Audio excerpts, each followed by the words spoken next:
Добар ден. Како дојдовте денес?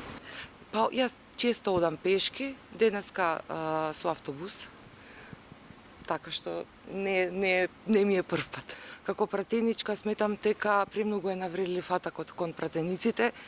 Да, денес пешачевме. Колку чекори направивте? Дали имате апликација? Не мереме чекори 2 километра. Пеш или со автобус, вака народните избраници денеска дојдоа во собрание. Од една страна на улицата пред парламентот синдикатите, на другата пратениците кои тивко преку службениот влез доаѓаа на работа. Ставовите во врска со барањата за минимална плата на пратеничките групи и денеска различни.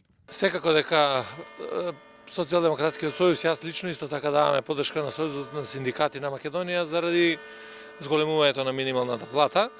И ако некој во оваа држава може да зборува со кредибилитет на оваа тема, тоа е Социјалдемократскиот сојуз. Па јас идам од Струга, морав да паркирам далеку.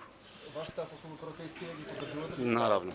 Секој во една демократско општество протестите би требало да се нормална работа. Во мојот случај јас доста пати одам со велосипед, овој пат пешки, а пораката на ССМ која денес сега да испрати е многу моќна и сметаме дека е правилна, затоа што додека не се покачуваат минималните плати, пратениците земаат рекордни патни трошоци. И партиските лидери се огласија. За премиерот Мицковски протестот на синдикатите бил со политичка позадина, а владата направила се што било во нејзина надлежност. Тоа ќе продолжи, затоа што ова има политичка позадина. Еден од денешните протестанти со мене држеше пресконференција, видно во екзалтична состојба, задоволен од тоа што го постигнал. Денеска го гледате блокира со тој другиот кој што се повикува на работнички права, злоупотребува службени возила за приватни цели и уште многу работи.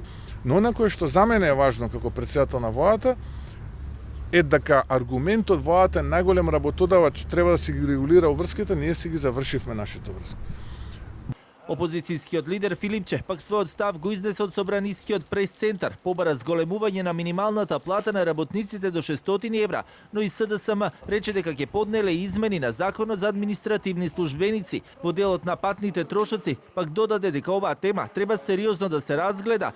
Именно даваме максимална поддршка на барањата на представниците на Сојузот на синдикати.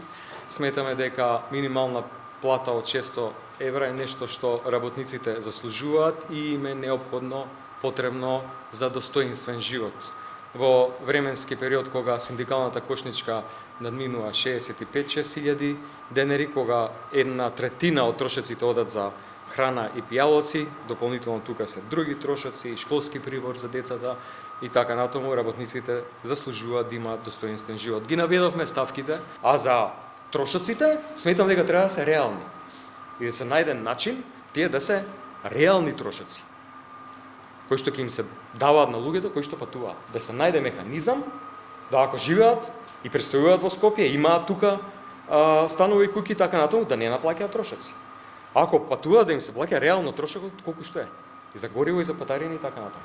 Токму околу ова законско решение народните избраници денеска ги вкрстија копијата во законодавниот дом, откако СДСМ реши повторно да го предложи овој закон кој претходно беше вратен на доработка од страна на собранискиот спикер Африм Гаши поради технички недостатоци.